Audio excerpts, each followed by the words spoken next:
Hello and welcome to the real asset show. CNBC Awaaz पर एक नई पेशकश आपके लिए, जहां पर बात तो रियल एस्टेट की होगी। आपके साथ मैं हूं विपिन भट्ट और हम हमेशा से रियल एस्टेट के बारे में, रियल एस्टेट के लिए ढेर सारी बातचीत करते आए हैं और ये कोशिश उसी को थोड़ा आगे बढ़ाने की, क्योंकि इस समय देश के रियल एस्टेट में काफ़ी कुछ हो रहा है। बात सिर्फ इतनी नहीं है कि कौन सा घर खरीदना है, कौन सा घर बेचना है, सही टाइम है नहीं है, और दुकान मकान, वो सारी चीज़ें तो रेगुलर हमेशा चलती रहती है। लेकिन इस पूरे मार्केट की नब्ज़ अगर आपको समझनी है तो थोड़ा और इस बाज़ार के अंदर क्या कुछ हो रहा है उसे जानने और समझने की ज़रूरत है, और वही कोशिश इस शो यानी कि द रियल एसेट शो में हम करते हुए आपको दिखाई देंगे। तो आई होप आपको शो पसंद आएगा। तो चलिए आज के शो की शुरुआत करते हैं और शो पे मैं इंट्रोड्यूस करूं अपने मेहमानों को। उससे पहले थोड़ा आपको बताऊं कि आज हम बात क्या करने वाले हैं। देखिए, इंडियन रियल एस्टेट की अगर हम बात करें तो इस वक्त एक बहुत ही खूबसूरत मुकाम पर खड़ा हुआ है, जहां पर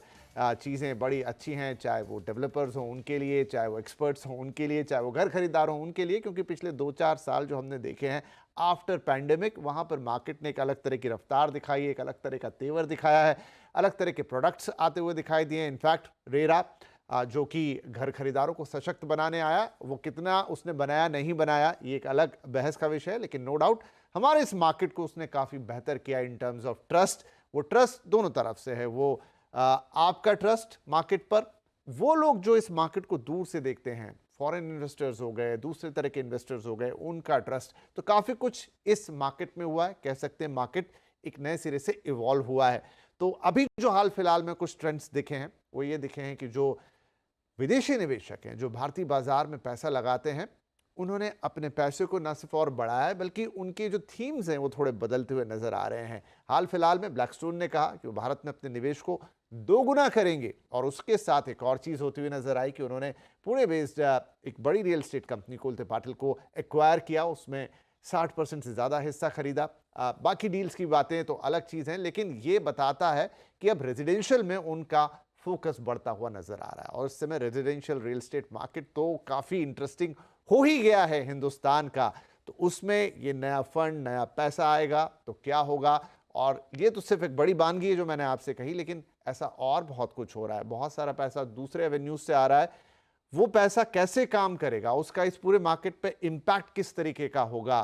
क्या आपके लिए ये रियल एस्टेट को थोड़ा महंगा बना देगा, या आपके लिए बेहतर प्रोडक्ट्स लेकर आएगा? डेवलपर इसे कैसे देख रहे हैं, एक्सपर्ट इसे कैसे देख रहे हैं, और इसमें हमारे लिए क्या टेक अवे है, ये सारी बातें आज हम करेंगे। तो चलिए अब वक्त है कि मैं मेहमानों से आपका परिचय कराऊं। तो आज मेरे साथ मौजूद है स्टूडियो में गुलाम जिया साहब, senior ED Knight Frank India, और हमारे साथ कार्यक्रम में शामिल हो रहे हैं बमन ईरानी साहब, जो कि अगर मैं उनकी कंपनी का तारुफ कराऊं तो रुस्तम जी ब्रांड है, क्रीस्टोन रियल्टर्स जिस नाम से कंपनी लिस्टेड है उसके सीएमडी हैं, और क्रेडाई नेशनल के प्रेसिडेंट हैं, और रियल एस्टेट पर काफी अच्छी बातें करते हुए हमें दिखाई देते हैं। तो आप दोनों का ही बहुत बहुत स्वागत है। टू स्टार्ट विद गुलाम जिया साहब, मैं आपसे पूछना चाहता हूं, ये जितनी शुरुआत में मैंने भूमिका बनाई तो बातचीत तो हम उसी आधार पर शुरू करते हैं।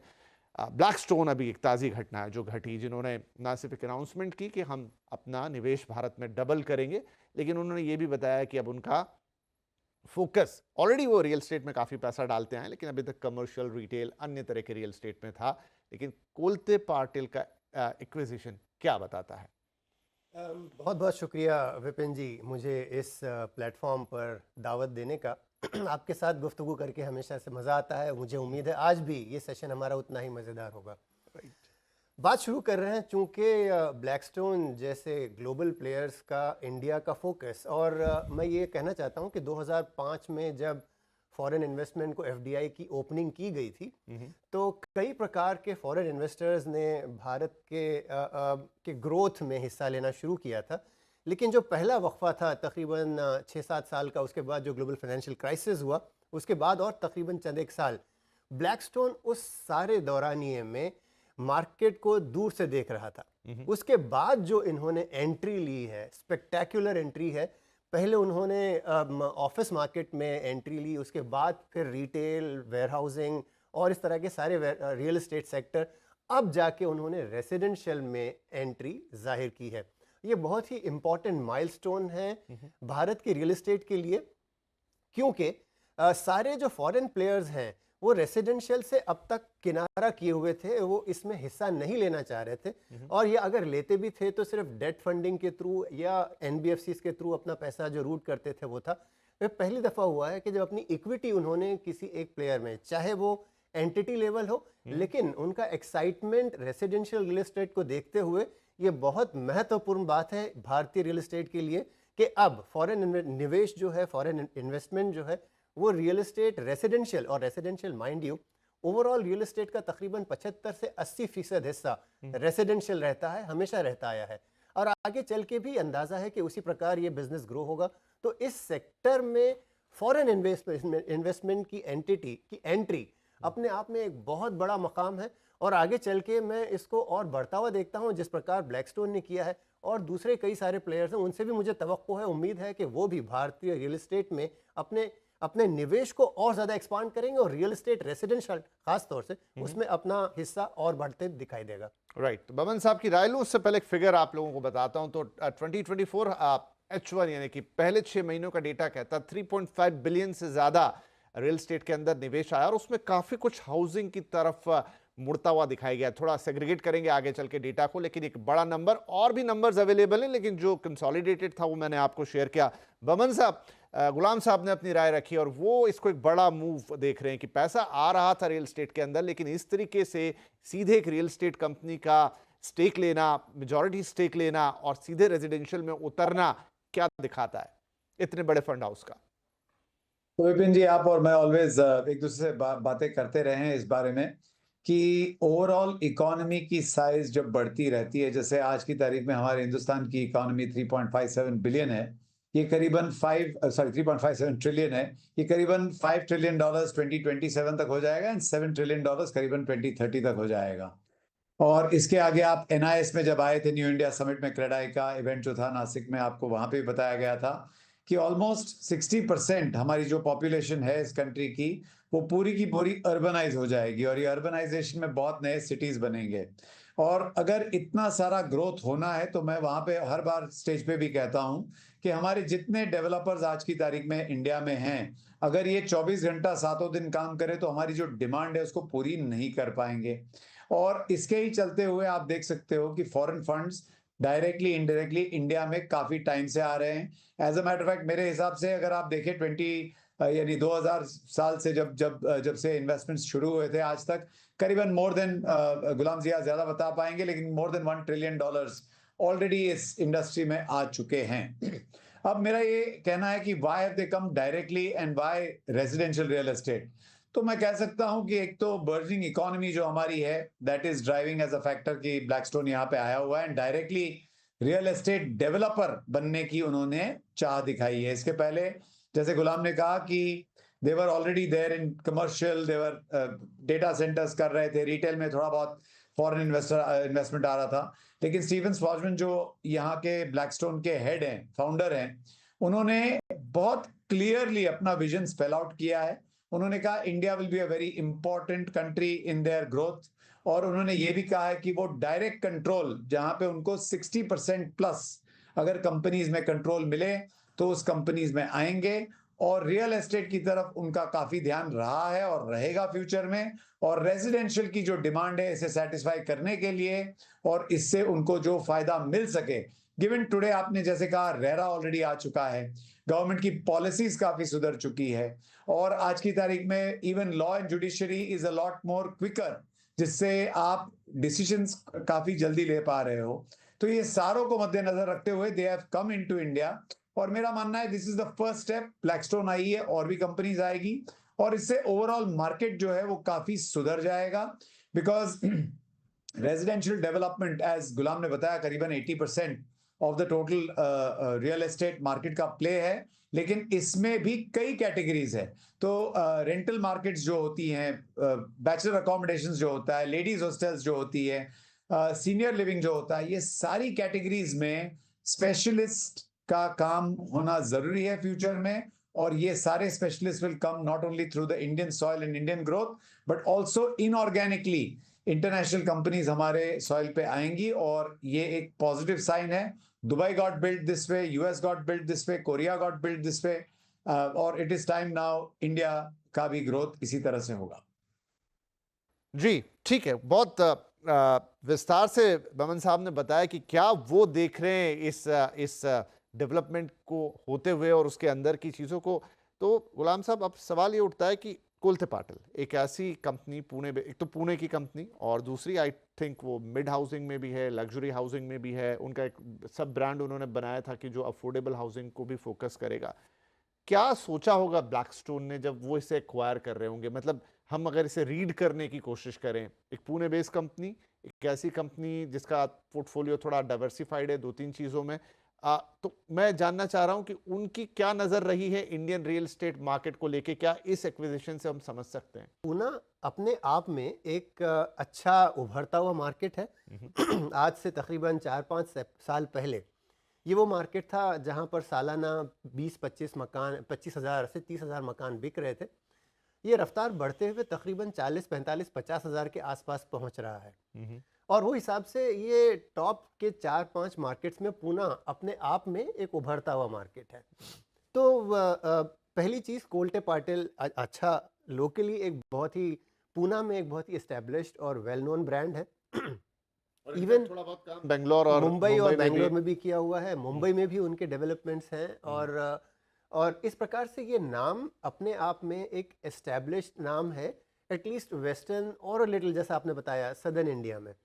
और ब्लैकस्टोन को उस ब्रांड को लेकर आगे बढ़ना अपने आप में एक बेहतरीन स्ट्रैटेजी है। मान लीजिए अगर आप इंडिया के टॉप मोस्ट डेवलपर के साथ टाइप किए होते, आप मान लें अगर आप ब्लैकस्टोन है, सबसे बेहतरीन डेवलपर पर के साथ आपने टाइप किया, उसके आगे और क्या। यहाँ पर आपके लिए एक बहुत ग्रोथ प्ले है कि आपने ऐसे डेवलपर को चुना है जो एक फेयरली एस्टेब्लिश्ड ब्रांड है। उसके बाद आपकी कोशिश ये हो सकती है कि आप इसे पूरे भारत में एक्सपांड करवाएं, and why just Bharat, even beyond India के कई सारे developers markets like UAE, Dubai वगैरह में, अब जिस हिसाब से मिडिल ईस्ट में और ग्रोथ हो रहा है, वहाँ पर भी इंडियन प्लेयर्स हैं। तो ये बहुत मुमकिन है कि इस ब्रांड का एक्सपांशन एक ग्लोबल एंटिटी अगर ले रही है, अपने कांधों पर उठा रही है उस बार को, उस जिम्मेदारी को, तो हम उम्मीद कर सकते हैं कि आगे चल के ये ब्रांड एक बहुत ही सॉलिड, बहुत ही ज़बरदस्त ब्रांड होकर उभर सकता है। तो ये जो प्ले है, एज एन इन्वेस्टर, अगर मैं, if I have to step into their shoes, तो मेरे लिए ये प्ले जो है ये बहुत ही ज़्यादा चकित करने वाला है, जिसमें मुझे पार्टिसिपेशन करने में बड़ा मजा आएगा। बमन साहब खुद एक प्लेयर हैं, तो क्या एक नए दौर का कंसोलिडेशन यहां से आते हुए देखेंगे? जैसे अब कीस्टोन डेवलपर खड़े हैं या कोई और बड़ा ब्रांड है, लेकिन अब उतरे हैं ब्लैकस्टोन, उन्होंने एक ब्रांड को एक्वायर किया और जैसा गुलाम साहब ने समझाया कि अब यहां से वो उसको लेकर एक नए मुकाम तक जाने की कोशिश करेंगे। तो क्या कंसोलिडेशन किसी तरह का, क्या एक नए तरह का फिर से इंडस्ट्री में उभार, जैसा हमने अभी प्रीवियस पोस्ट रेरा देखा, वो आप कुछ विजुअलाइज कर रहे हैं? विपिन जी, एक तो मैं कहना चाहूंगा कि ब्लैकस्टोन की एंट्री से मुझे जो बात हम हर बार कहते रहे हैं कि ये मार्केट काफी अच्छी है, लॉन्ग टर्म ग्रोथ दिखाई दे रहा है और ये मार्केट और 10 साल तक मेरे हिसाब से अच्छा ग्रोथ करेगी। और एक और फैक्ट जो मैंने बहुत बार कहा है कि इंटरनेशनली आप देखेंगे तो कंट्रीज की ग्रोथ जीडीपी की जो हुई है, that's on the back of real estate. मैंने यूएस का एडवांटेज आपको एग्जांपल दिया था पहले कि 25-30 साल तक लगातार यूएस में रेजिडेंशियल ग्रोथ, यानी पहले वो इंफ्रास्ट्रक्चर ग्रोथ किए, उन्होंने रोड्स बनाए, और the roads first they build the roads and then the roads built America, ऐसा कहते हैं। फिर उसके बाद उन्होंने residential development and commercial development की, जिसकी वजह से बहुत सारा ग्रोथ हुआ। उसके बाद आया जापान, उसके बाद आया साउथ कोरिया, और मैं हर कोई जानता है चाइना में लास्ट इतने सालों में क्या हुआ। और उसके आगे मैं कहना चाहता हूं, Dubai is also living example, Singapore is a living example, जहां पे रियल एस्टेट की growth has grown the GDP of the entire economy. अब देखिए, Blackstone is a big name and a big company, जिन्होंने यहाँ पे ये जिसे कहते हैं प्रूफ ऑफ कॉन्सेप्ट दिया है कि हम दोनों मींस फुल्ली इन्वॉल्व होना चाहते हैं रियल एस्टेट में, और उन्होंने एक कंपनी में एक्विजिशन की। लेकिन ये पहली कंपनी नहीं है, आप देखेंगे तो एमआर भी इंडिया आया हुआ है, सोभा जो इंडिया में साउथ इंडिया में था और सबसे ज्यादा उन्होंने काम किया है दुबई में या मिडिल ईस्ट में, वो भी बहुत जोर से पूरी इंडिया में अपनी छवि फैला रहे हैं। तो ये जो ग्रोथ है, ये रियल एस्टेट की एक जीत है। ये रियल एस्टेट के ग्रोथ की एक जिसे कहते हैं मोहरा है। It is a stamp on the growth of real estate, जिसे हम आज देख रहे हैं। जहां तक मैं ये कह सकता हूं, इसके आगे भी काफी अच्छी कंपनीज यहां पे आके सब एक दूसरे के साथ अच्छी अपनी जो नई पॉलिसीज है उसका पूरा एडवांटेज लेते हुए ग्रोथ किए जा सकते हैं, और इंडियन रियल एस्टेट को इससे बेनिफिट ही होना है और पूरी इकोनॉमी को इसका फायदा होना है। और जैसे जैसे ये हम आगे बढ़ेंगे, हमारी इंफ्रास्ट्रक्चर की ग्रोथ बढ़ेगी, नए सिटीज डेवलप होंगे, मेरा मानना है कि और अच्छे डेवलपर्स जो हैं इनकी ग्रोथ ज्यादा होगी और मार्केट को इसका ओवरऑल इंपैक्ट अच्छा मिलेगा। सवाल इसमें ये बनता है कि अब जब ये पैसा आ रहा है तो ये पैसा कैसे डिस्ट्रीब्यूट होगा? क्या ये फिर वही 4, 5, 6, 10 मेट्रोज में कंसंट्रेटेड रहेगा, या जैसा थोड़ी देर पहले बमन साहब ने जिक्र भी किया था, उनकी एक रिपोर्ट भी आई थी जिसमें उन्होंने 60 शहरों का जिक्र किया, टियर 2, टियर 3, इनफैक्ट टियर 4 शहर भी उसमें शामिल थे। किस तरीके से जो ये फॉरेन इन्वेस्टर हैं, क्या ये उस गहराई में जाके रियल एस्टेट को देख रहे हैं, या फिर जहां जीसीसीज हैं या बड़े सेंटर्स हैं या बड़े शहर हैं वही 8-10 सेंटर्स, उन्हीं में पैसा अटक जाएगा? देखिए इसका एकदम सीधा साधा जवाब थोड़ा सा आपको नाउम्मीद करेगा, लेकिन हकीकत ये है कि ये शुरुआत सिर्फ टॉप शहरों में ही होगी। वक्त लगेगा, और कितना वक्त लगेगा वो कहना इस समय थोड़ा दुश्वार है, क्योंकि ये जो भी कैपिटल आ रहा है ये बिल्कुल this is commerce, this is economics, कि जो पैसा आ रहा है उस पर वो ग्रोथ चाहते हैं, रिटर्न ऑन इन्वेस्टमेंट चाहते हैं। और वो रिटर्न ऑन इन्वेस्टमेंट की राइट नाउ आप जिन शहरों का जिक्र कर रहे हैं, टियर 2 या टियर 3 शहरों में कोई बहुत ज़्यादा उम्मीद इस समय नहीं जागी है।